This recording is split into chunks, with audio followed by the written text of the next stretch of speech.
Bonjour à tous, dans cette vidéo je vais vous faire la correction des exercices 29 et 30 de la page 96.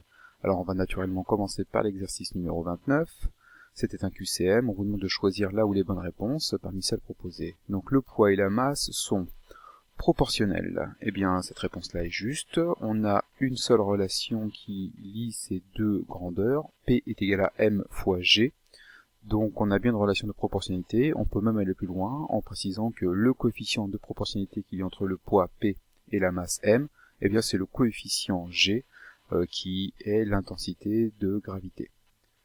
Le poids et la masse sont deux mots qui signifient la même chose. Eh bien là, non, même si dans le langage courant on confond souvent ces deux grandeurs, la masse, elle, représente la quantité de matière dont est constitué un corps, elle s'exprime en kilogrammes, se mesure avec une balance, et ne varie pas avec le lieu.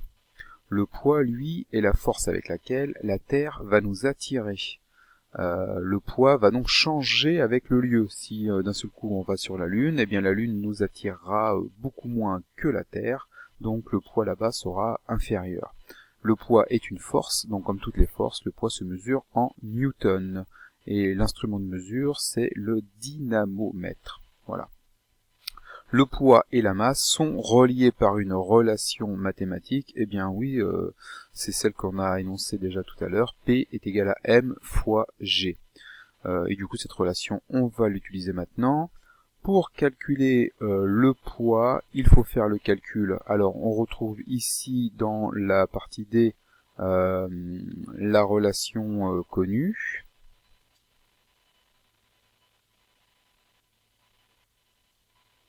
C'est-à-dire P est égal à M fois G, voilà, ça c'est celle du cours.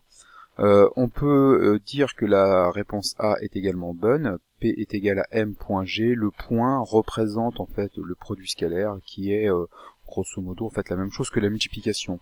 Donc en écriture scientifique, vous verrez très souvent ce point, c'est la même chose que le multiplié. Voilà, donc la A et la D représentent la même chose.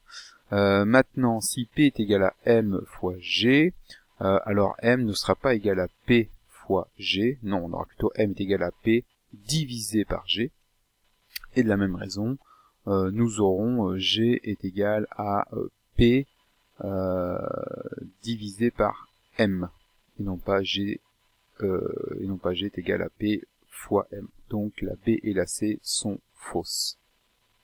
Nous allons poursuivre maintenant avec l'exercice 30 de la page 96, le poids d'une boule de pétanque. Alors une boule de pétanque amateur a une masse de 0,720 kg. Rappelez l'expression qui lie le poids, la masse et l'intensité de pesanteur.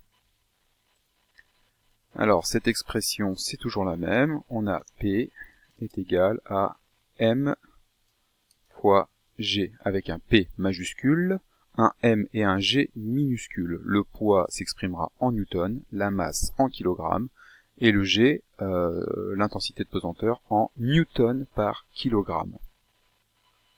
Deuxième question, sachant que l'intensité de la pesanteur terrestre est de 10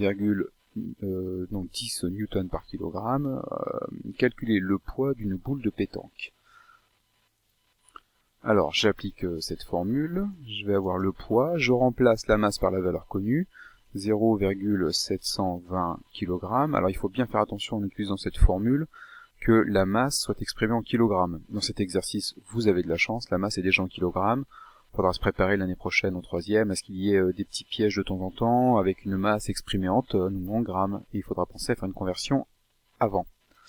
La pesanteur terrestre nous annonce une valeur de 10 newtons par kilogramme. Bon, c'est une valeur approchée, hein, la valeur exacte, on est plus proche de 9,81.